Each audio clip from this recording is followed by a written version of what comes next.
नांदेड़ से लड़ रहे हैं, इस तरह से पोस्ट घूम रहे हैं, क्या सच है? देखिए, अगर पोस्ट घूम रही है तो पर्सन भी कुछ होगा उसके अंदर सच्चाई उसमें।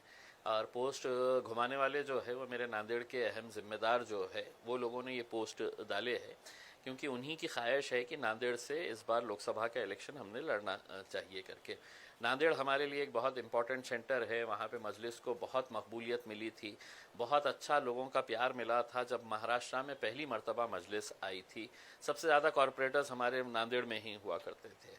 उसके बाद विधानसभा के भी इलेक्शन हमने लड़े हैं, और इस बार जब बाई इलेक्शन होने जा रहा है महाराष्ट्र के अंदर इकलौता एक लोकसभा की सीट का नांदेड़ के अंदर, तो वहाँ के लोगों की ख्वाहिश है कि नहीं, हमने इस बार मैदान के अंदर उतरना चाहिए। एक तरीके से अगर देखा जाए तो लोगों के अंदर एक बहुत नाराज़गी है, चिढ़ है कि पूरे महाराष्ट्र के अंदर इकलौता एक मुस्लिम एमपी था। उसको हराने के लिए जिस तरीके से राजनीतिक साजिशें की गई है, पैसे का इस्तेमाल किया गया है, तो अब लोगों के अंदर उस चिढ़ को देखते हुए कहीं ना कहीं ऐसा लग रहा है कि नहीं, इम्तियाज़ अली ने इलेक्शन लड़ना चाहिए करके, तो हम उतरेंगे मैदान के अंदर, किस्मत आजमाएंगे।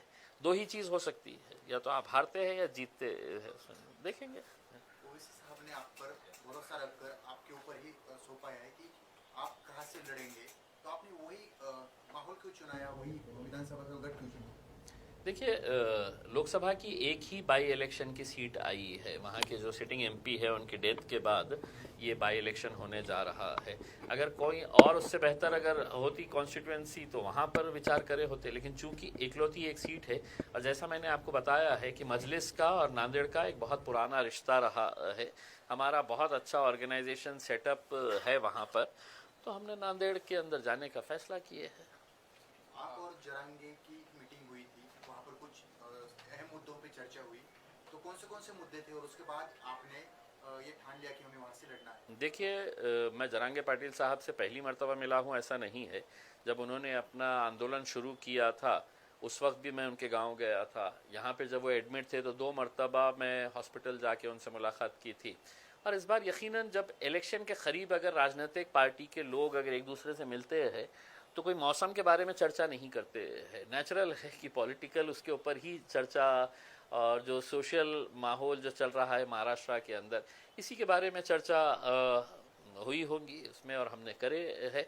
और आकर जो भी हमारी चर्चा हुई है हम बाहर आकर बताया है लोगों को, मीडिया के सामने भी हमने, आपने सवाल किया हमने जवाब दिया, हम क्यों आए थे, कैसे आए थे करके। लेकिन जरांगे ने एक बात की थी कि मुस्लिम और मराठा इकट्ठा आएंगे तो सत्ता परिवर्तन हो सकती है।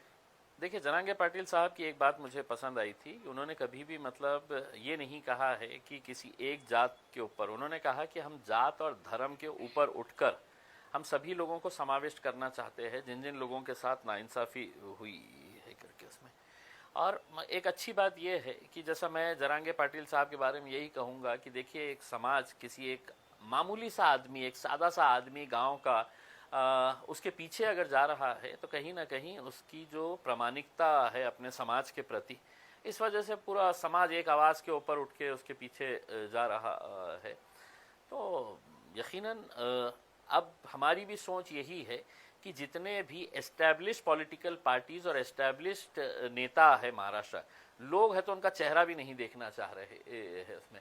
आप खुद देखिएगा, अभी जो हुकूमत के अंदर बैठे थे, लोगों ने वोट किसको दिया था, हुकूमत में वो जाके किसके साथ बैठे हैं, किसके साथ दोस्ती कर लिए, किसके साथ गले मिल लिए है करके, तो लोगों का विश्वास अब राजनीति के ऊपर से ही ख़त्म होता जा रहा है। तो उनको एक ऑल्टरनेट देने के लिए हम सोच रहे हैं क्यों ना एक नया एक समीकरण तैयार किया जाए करके। सिटी का क्या माहौल है, क्योंकि अपने यहाँ पर जो जो कैंडिडेट्स है एमआईएम की ताकत यहाँ पर अच्छी है, तो उसके बाद कहाँ पर कौन से उम्मीदवार देंगे, इस तरह से क्या?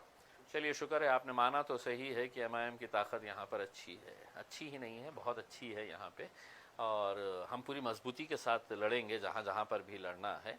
हमने बहुत पहले अपना प्रस्ताव महाविकास आघाड़ी को दिया था, अभी तक उनके पास से कोई बात नहीं आई है। अब हमारी कॉन्स्टिट्यूएंसी, हमारे कैंडिडेट्स पूरे तैयार है। अब हम इंतज़ार कर रहे हैं, या तो आप साफ तरीके से बोल दे हाँ या ना। हाँ बोले तो भी हमारी स्ट्रेटजी तैयार है, ना बोले तो भी हमारी, आप अपनी ताकत दिखाना, फिर हम हमारी ताकत दिखाएंगे। पूर्व मध्य से कुछ नाम सामने आ सकते हैं आपकी तरफ से? हाँ, पूर्व मध्य से आएंगे ना, बहुत सारे लोगों ने फॉर्म भरे हैं, बेहिसाब लोगों ने फॉर्म भरे हैं, उसमें से किसी एक का नंबर लगेगा उसमें। या आप दोनों जगह से लड़ेंगे? हो सकता है, मैं तो क्लियर कहा हूँ ना। अगर मेरे कायद बैरिस्टर असदुद्दीन अवैसी साहब ने कहा कि नहीं सिर्फ लोकसभा लड़ो तो लोकसभा लड़ेंगे, उन्होंने कहा नहीं विधानसभा ही लड़ो तो विधानसभा लड़ेंगे, उन्होंने कहा कि दोनों जगह लड़ो तो दोनों जगह लड़ेंगे, और उन्होंने कहा कि नहीं दोनों जगह मत लड़ो, तुम लड़ो ही मत, तो नहीं लड़ेंगे।